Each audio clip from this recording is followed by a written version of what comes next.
Pwede mo akong tiisin. Pwede mo akong i-block sa lahat ng social media mo. Pwede mo akong baliwalain na parang hindi ako nag-e-exist. Pwede mo ako itanggi sa lahat ng magtatanong sa'yo.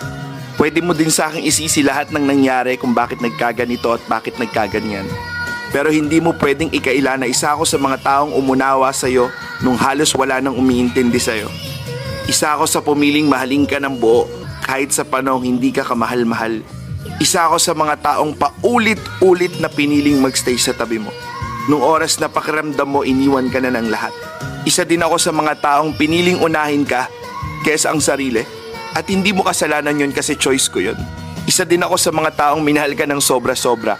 To the point na wala na akong inisip kundi ang mapasaya ka.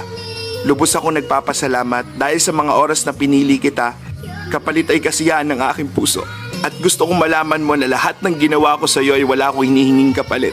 Dahil hangad ko yung mga bagay na magpapasaya sa iyo, dalangin ko ang lahat ng ikabubuti mo.